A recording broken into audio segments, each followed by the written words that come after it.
La Revolución Mexicana pasó de ser una lucha contra el régimen porfirista a ser una guerra civil que respondía a los intereses de quien peleaba por el poder. La Revolución Mexicana es conocida como el movimiento político y social más importante del siglo XX en México. Los antecedentes de este conflicto se remontan a la situación del porfiriato. Desde 1876, el general Porfirio Díaz ejerció el poder en el país de manera dictatorial durante 34 años, en los cuales México experimentó un notable crecimiento económico y estabilidad política. Sin embargo, durante la primera década del siglo XX estallaron varias crisis en diversas esferas de la vida nacional, que reflejaban el creciente descontento de algunos sectores con el porfiriato.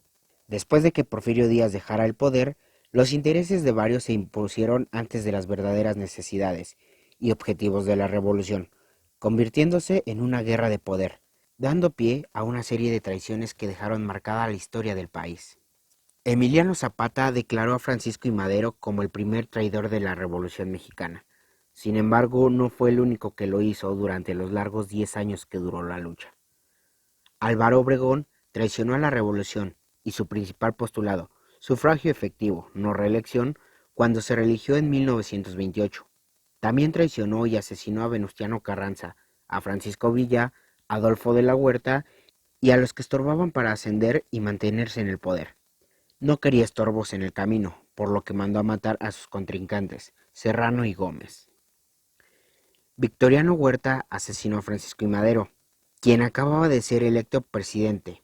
Fue uno de los hombres más activos de Díaz y quien lo traicionó, pues lo escoltó a Veracruz rumbo a su exilio.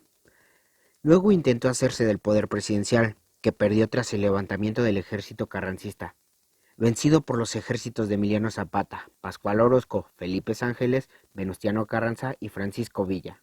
Emiliano Zapata comenzó en la lucha como simpatizante de Madero. En 1911 se adhirió al Plan de San Luis y fue designado jefe supremo del Movimiento Revolucionario del Sur. Por la nula apertura de la reforma al asumir Madero el poder, Zapata elaboró el Plan de Ayala, en la que declaraba al presidente incapaz de cumplir los objetivos de la revolución.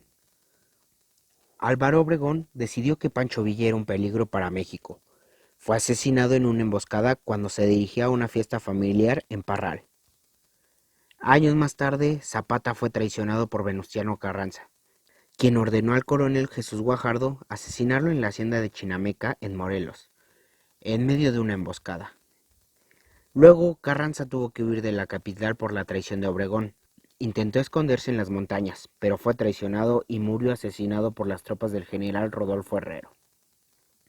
La Revolución Mexicana pasó de ser una lucha contra el régimen porfirista a una guerra civil que respondió a los intereses de quienes se peleaban por el poder, y algunos otros que buscaban las libertades democráticas a partir de la justicia y la educación.